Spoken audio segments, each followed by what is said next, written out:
안녕하세요, 풀비입니다. 혹시 여러분들 냉장고에도 없으면 아쉽지만 또 있다고 엄청 잘 사용하는 건 또 아닌 그런 식재료나 식품이 있나요? 저한테는 우유가 그런 존재예요. 냉장고에 없으면 아쉽고 냉장고에 있으면 또 유통기한이 지날까봐 빨리 소진해버리고 싶은 그런 친구입니다. 저희 집은 우유를 마시는 사람이 많이 없다 보니까 제가 우유가 상하기 전에 다 먹어버리기 위해 베이킹에 자주 사용을 해요. 전에 올린 적이 있는 우유 듬뿍 우유 식빵이 제가 보통 많은 양의 우유를 한 번에 처리하는 데 도움을 주는 빵입니다. 그래서 제가 올리는 영상에는 우유가 자주 등장을 하는데요. 그때마다 올라오는 단골 질문들이 몇 가지가 있어요. 오늘은 그 단골 질문에 대해 이야기해 보려고 해요. 그럼 시작해 볼까요?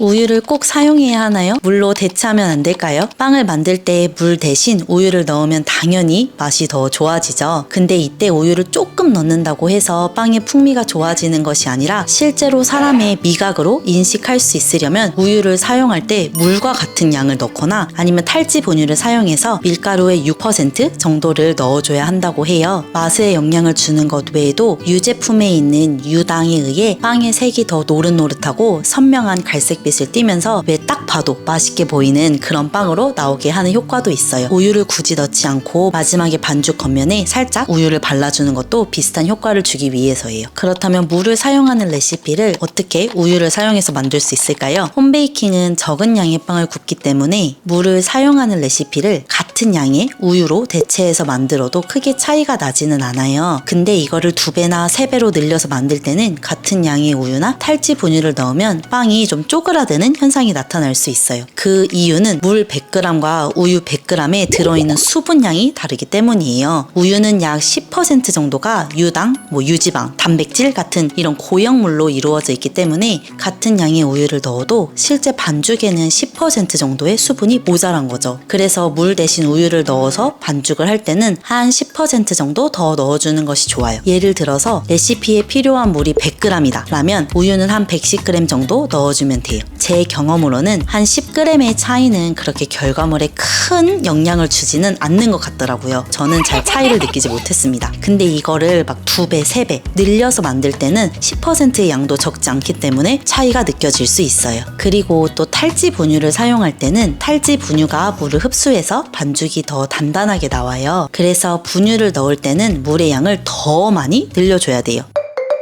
집에 탈지 분유가 없는데 물이나 우유로 대체해서 만들 수는 없을까요? 앞에서 이야기했던 것처럼 우유의 10% 정도가 고형물이기 때문에 탈지 분유의 10배량의 무게를 우유로 바꾸고 그만큼 수분을 줄여주면 됩니다. 역시 예를 드는 게 이해가 빠르겠죠? 이런 레시피가 있다면 탈지 분유 대신 우유를 50g을 넣고 물을 200g으로 줄여주면 되는 거죠. 그리고 제가 이번에 영상을 준비하면서 새로 배운 재미난 사실이 하나 있는데요. 갓 짠 소의 원유를 사용해서 빵을 만드시는 분들이 많지는 않겠지만 그런 원유를 사용해서 빵을 만들 때는 반드시 한번 끓여서 멸균을 시킨 다음 사용해야 한다고 하더라고요. 그 이유가 그 균들이 반죽의 발효에 영향을 줄 수 있기 때문이라고 하는데요. 근데 시중에 판매되는 우유는 우유 자체가 가열에 의해 살균 처리가 되기 때문에 대부분의 발효나 반죽에 영향을 주는 균은 죽고 또 단백질 분해 효소도 가열에 의해서 활성화가 되어 있지 않기 때문에 끓여서 사용하지 않아도 된다고 합니다.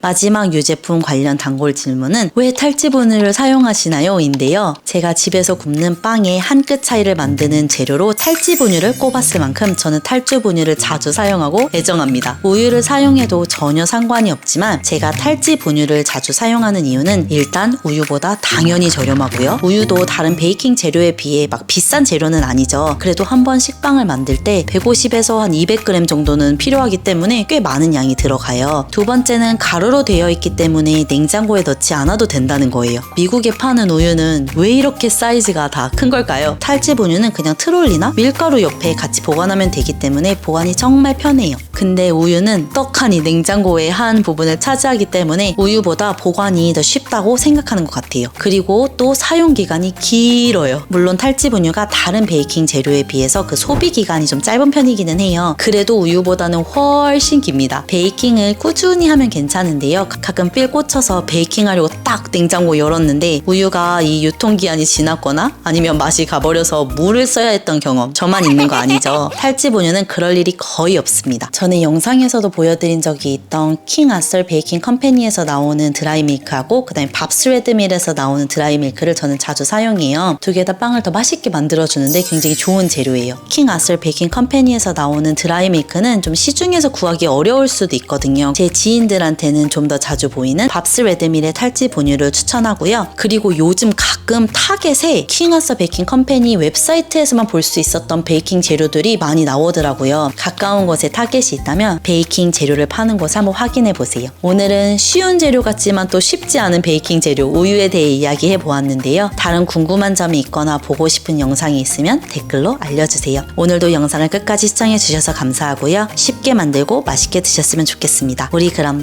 또 봐요.